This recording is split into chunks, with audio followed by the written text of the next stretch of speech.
The unmistakable crunch of metal still rings in my ears when I think back on it, the kind of sound that makes the whole neighborhood freeze for a split second. You know? That morning, a fully loaded dump truck just rolled right over this gleaming silver Rolls-Royce, crushed it flat, right at the end of my driveway. And there was Karen Peaton standing on her perfect little patch of grass, screaming bloody murder, absolutely powerless to stop any of it, while I just climbed down from the cab as calm as a guy getting out for a cup of coffee. My driveway was finally clear, and honestly, in that moment, I felt something between relief and disbelief, maybe a little bit of triumph. But let me back up a sec, because the way we got to that scene, well, it's a story that still gets folks talking around here. My name's David Morrison, and I've lived in Oakwood Heights for 12 years, long enough to see how quickly a quiet, cookie-cutter neighborhood can turn sideways when the wrong person ends up in charge. See, around here we have one of those HOAs, where every blade of grass has to be regulation height, and you need committee approval to paint your mailbox. It was always strict, but things went full-on dystopian about 3 years ago when Karen became president. Karen with her silver rolls, her ever-present clipboard, and this look like she was doing God's work, rooting out petunias planted in the wrong season, or fences an inch too close together. I mean, she fined my buddy Mark $200 because his wife planted the wrong kind of flower. She once pulled out a ruler and measured the distance between my fence posts, shaking her head like I'd committed a felony. I tried to keep my head down, but last month I decided to finally build the deck and koi pond my wife had been dreaming about. I did everything by the book, got the city permit, submitted the plans to the HOA, even paid for a special inspection. The city and the architectural committee both signed off. No problem. I thought I was in the clear, but you know how that goes, right?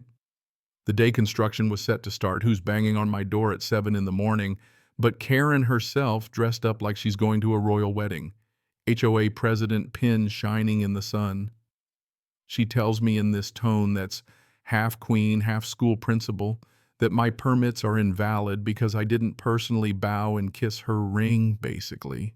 When I showed her the committee's signature, she just rolled her eyes and said she'd be reviewing the matter personally. I tried to keep it civil, told her everything was legit, but she just smirked, walked off, and that was that. Next morning, my construction crew shows up. They're led by this guy, Tony Russo. Super chill, been doing this work forever. They take one look at the driveway, and you guessed it, Karen's silver rolls is parked sideways, blocking the whole thing like a beached whale. Tony tells me they can't get the truck through, can't even get the guys to the backyard. I said I'd handle it, thinking, common sense would win out. But when I knocked on Karen's door, she answered in her bathrobe, cup of coffee in hand, grinning like the cat that ate the canary. She basically tells me she's protecting the neighborhood from unauthorized construction and that her car's staying put till she says otherwise. So begins the standoff, 5 straight days of her rolls squatting in my driveway unmoving. I left polite notes, she balled them up and tossed them on my lawn. I called, she blocked my number. At the HOA meeting that week, she bragged about teaching residents respect.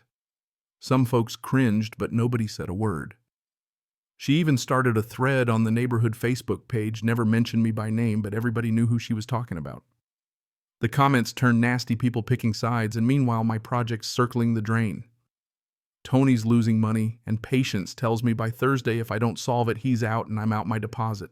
That night I pulled out the HOA charter, poured a drink, and started reading. Turns out Karen didn't have half the power she thought she did. She was supposed to need board approval for just about everything. And there was a section in there, clear as day, saying any vehicle blocking a driveway without permission was trespassing. The kicker: the president had no veto over the architectural committee's decisions, so she was out here flexing authority she didn't even have. Armed with all that, I drafted a formal letter, cited all the right articles, included pictures, copies of permits, the whole 9 yards, and sent it to her by certified mail and taped a copy to her door. Gave her 24 hours to move the car or face legal action. Next day, car's still there, only now it's got a hand-scrawled sign in the windshield, presidential privilege. I couldn't even be mad, it was just too on the nose. She'd put up a security camera aimed at her own car like she thought I was going to torch it or something. I called my buddy Rob Chen, who happens to be a lawyer. He practically laughed himself off the phone, told me she was digging her own grave, legally speaking, by filming her own trespass. He said to give her one last warning and then do whatever I had to do. So I sent another letter, this one on Rob's fancy law firm letterhead, 12 more hours or the car's gone, at her expense. The deadline comes and goes. Karen's out there pruning her roses, humming, giving me side-eye, and finally she calls out that maybe now I've learned who's in charge. That was it. I called the gravel company and explained honestly. Gloria, the dispatcher, thought I was joking. She said she'd send their best driver, a guy named Big Jim, who could handle just about anything. Next morning, right on the dot, here comes Big Jim in this monster of a dump truck. He takes one look at the rolls, one at me, and asks, "You sure about this?" I show him all my paperwork, the surveys, the legal letters, even Rob's number. He just nods, climbs in, and starts backing up. Karen comes barreling out in her pajamas and curlers, screaming at the top of her lungs, but Jim doesn't even flinch. The truck nudges the Rolls Royce and the bumper just caves like biting into a tin can. Karen's hollering, threatening lawsuits, saying she's calling the cops. But Jim keeps going, pushes the whole car aside like it's a cardboard box, and dumps the gravel exactly where I need it.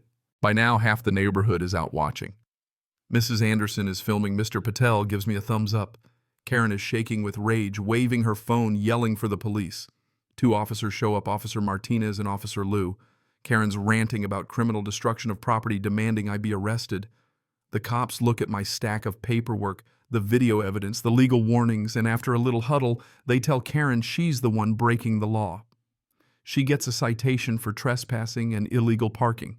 You could practically see the steam coming out of her ears as she demanded to talk to their supervisor, the mayor, the governor, whoever would listen. But it wasn't over. Karen called a tow truck, and the guy whistled, said he'd need special equipment and she'd be footing the bill.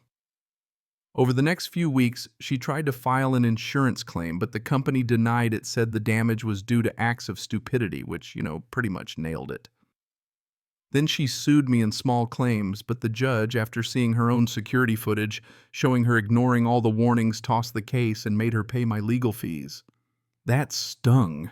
Then came the real twist. The HOA board called an emergency meeting, and for the first time in forever, the community room was packed. People lined up to share stories, how Karen fined them for nonsense, threatened them over Christmas lights, you name it. The treasurer even said she'd been using HOA funds for her personal errands. When they finally voted, it was unanimous. Karen was out and banned from any HOA position for 5 years. She didn't say a word, just stood there face crumpling and walked out while people actually clapped. I'm not going to say everything's perfect now. Neighborhoods never are, but for once people stood up and did the right thing. My backyard's finally finished, the koi pond sparkles, and the only thing blocking my driveway now is a couple of squirrels. But here's the funny part, depending who you ask. I'm either the guy who stood up to a bully or the jerk who destroyed a perfectly good Rolls Royce. Truth is, I just wanted to live in peace and follow the rules, but sometimes standing up for yourself means things get a little messy. So what do you think? Did I go too far, or was Karen's fate well-deserved? Where's the line between enforcing rules and abusing power in a community? I'd love to hear what side you're on. Drop your take in the comments and let's see who's really in the right when it comes to justice in the suburbs.